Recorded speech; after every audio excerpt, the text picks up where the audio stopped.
अस्सलाम वालेकुम।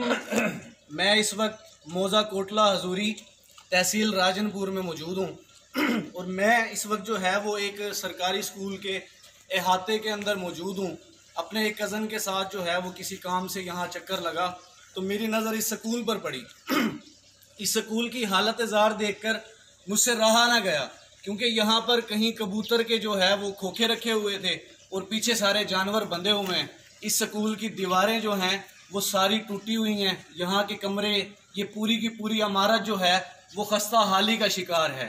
जब मैंने यहाँ अहले मोहल्ला से रब्ता किया और इसके बारे में मालूमात इकट्ठी करने की कोशिश की तो मुझे मालूम हुआ कि ये स्कूल जो है वो 2009 या 2010 में बंद हुआ था। यहाँ की दीवारें जो हैं वो गिर चुकी थीं, लेकिन यहाँ पर जब आर्मी आई तो फ़ौज की मदद के तहत जो है वो इसकी दोबारा से जो है वो तामीर का काम शुरू किया गया।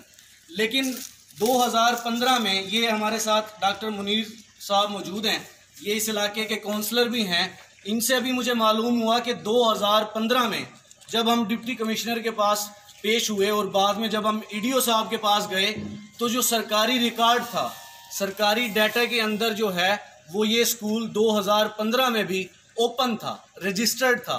इसका मतलब ये है कि यहाँ के हेड मास्टर या यहाँ जितने भी मौजूद टीचर्स थे वो सारे ऑन ड्यूटी थे, वो सारे ऑन पेड थे, उनको तनख्वाहें भी दी जा रही थी।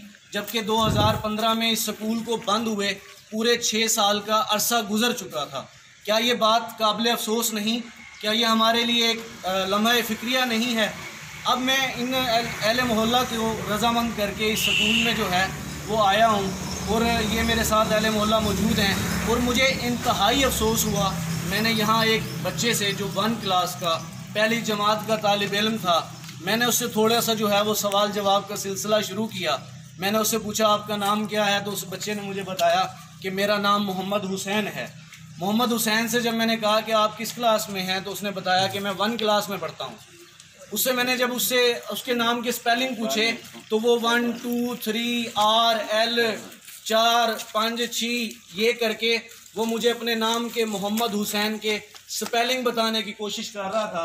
वो बच्चा भी यहाँ पर ही मौजूद होगा। मोहम्मद हुसैन इस बच्चे का नाम है। मैंने इस बच्चे से पूछा कि आपको पता है पाकिस्तान किसने बनाया, तो इस बच्चे ने मुझे बड़ी प्यारी मालूमात बताते हुए कहा कि ये पाकिस्तान मिस्त्री ने बनाया था। मैंने बच्चे से फर्दन मज़ीद बात को आगे बढ़ाते हुए पूछा कि क्या आप जानते हैं कि कायदे आज़म कौन था, तो इन्होंने कहा कि हाँ मैं जानता हूँ। मैंने कहा कौन, तो इस बच्चे ने मुझे बताया कि कायदे आज़म मिस्त्री था।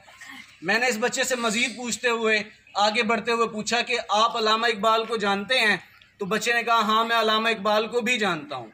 मैंने कहा अल्लामा इकबाल कौन थे, तो इन्होंने मुझे बताया अल्लामा इकबाल डॉक्टर मुनीर हैं।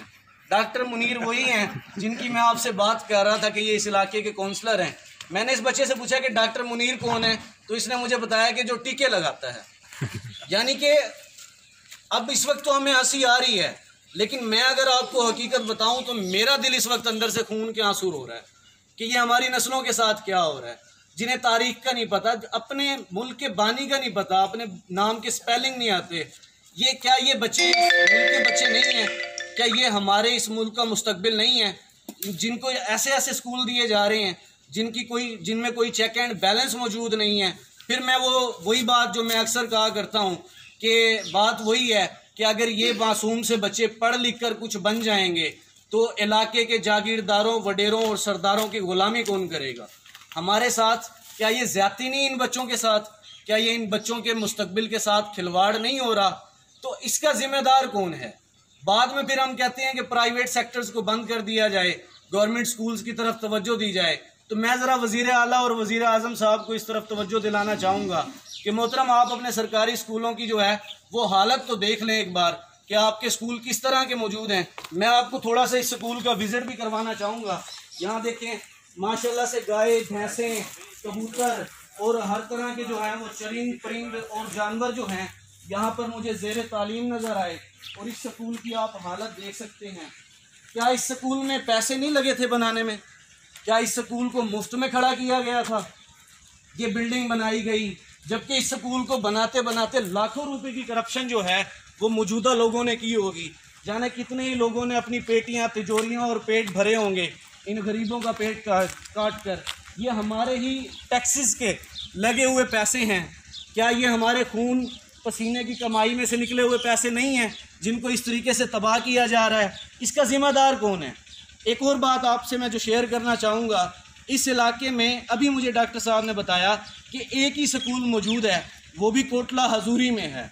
और कोटला हजूरी यहाँ से तकरीबन 1.5 से 2 किलोमीटर की दूरी पर वाक़या है, जिसकी वजह से जो छोटी उम्र के बच्चे हैं वो हमारे स्कूल नहीं जा सकते। डॉक्टर साहब से मज़ीद जब मैंने पूछा तो उन्होंने मुझे बताया कि 400 से 500 बच्चा हमारा वो है जो इस वक्त स्कूल इस वजह से नहीं जा पा रहा कि यहाँ पर स्कूल मौजूद नहीं है। आप ज़रा एक लम्हे के लिए सोच कर देखें कि अगर यहाँ पर स्कूल, ये वाला स्कूल चल रहा होता या इस स्कूल को जो है वो खोलने की तरफ तवज्जो दी जाती, तो आज वो 400 से 500 बच्चा जो घर में बैठा हुआ है, जो तालीम के बेहतरीन जेवर से आरास्ता होने की बजाय महरूमी का शिकार है, वो बच्चा यहाँ पर तालीम हासिल कर सकता था। जो कोटला हजूरी में यहाँ से 1.5 से 2 किलोमीटर की दूरी पर स्कूल वाक़या है, डॉक्टर साहब ने मुझे बताया कि उस स्कूल की तादाद 350 है, लेकिन उस स्कूल में सिर्फ 2 ही कमरे मौजूद हैं। मुझे बताएं, क्या 2 कमरों के अंदर 350 तलबा का पढ़ना मुमकिन है? दूसरी एक और बात जो मुझे सुनकर अफसोस हुआ, डॉक्टर साहब ने मुझे बताया कि कई सालों तक उस स्कूल में 350 बच्चों को पढ़ाने वाला सिर्फ और सिर्फ एक उस्ताद था। 350 बच्चों को एक उस्ताद पढ़ाया करता था। अभी 1 साल से उस स्कूल में 4 या 5 उस्ताद जो हैं उनका मज़ीद इजाफ़ा किया गया है। इससे ज़्यादा मैं और अब आपको क्या हकीकत दिखाने की कोशिश करूं? ये मैं आला हुक्मरान या वो लोग जो इस सब के ज़िम्मेदार हैं या वो लोग जिनके दायरा इख्तियार में है ये सारे का सारा निज़ाम, मैं उन्हें कहना चाहूँगा, एक लम्हे के लिए सोच कर देखें, क्या ये आपके बच्चे नहीं हैं? क्या ये बच्चे जो हैं वो तालीम हासिल करने के हकदार नहीं हैं? आप इनकी तालीम जो है, आप इनका हक जो है वो इनके साथ क्यों छीनने की कोशिश कर रहे हैं? आप इनकी हक तलफी क्यों कर रहे हैं? खुदारा इस बारे में ज़रा सोचिए। अगर इनकी जगह आपके बच्चे खड़े होते और वो इसी तरह बेचारे किसी आला अफसरान या आला हुक्मरान की मदद के मुंतज़िर होते कि हमारी हालत ज़ार पर भी कोई बंदा आके रहम करे या कोई हम पर तरस खा के हमें भी स्कूल में जाने के लिए मौक़े फ़राहम करे, तो खुदारा इस बारे में ज़रा सोचिए। दोबारा रिपीट किए देता हूँ कि ये कोटला हजूरी तहसील राजनपुर का इलाका है। बस्ती जानपुर मौज़ा कोटला हजूरी और तहसील राजनपुर का इलाका है। तो इस पैगाम को आप ज़्यादा से ज़्यादा शेयर करें। और एक और बात आपको मैं बता दूं, ये सिर्फ एक स्कूल है, ये सिर्फ एक स्कूल है। अगर आप अपने देहातों में, आप अपने इलाकों में जाना शुरू कर दें तो ऐसे अनगिनत हज़ारों बल्कि लाखों की तादाद में इसी तरह खस्ता हाली में मुब्तला देहातों में आपको स्कूल नज़र आएंगे। क्या ये देहात में रहने वाले बच्चे महरूमी का शिकार होते रहेंगे? फिर बाद में हम इस बात का रोना रोते रहेंगे कि कलम उठाने वाले जो हाथ थे वो हथियार उठाने पर मजबूर कैसे हो गए। जब भी किसी के साथ महरूमियों का शिकार किया जाता है, जब कोई महरूमी का शिकार बनता है, तभी वो दहशतगर्द या हथियार उठाने वाला बनता है, वरना कोई अपनी खुशी से हथियार उठाने पर मजबूर नहीं होता। शुक्रिया, अल्लाह हाफिज़।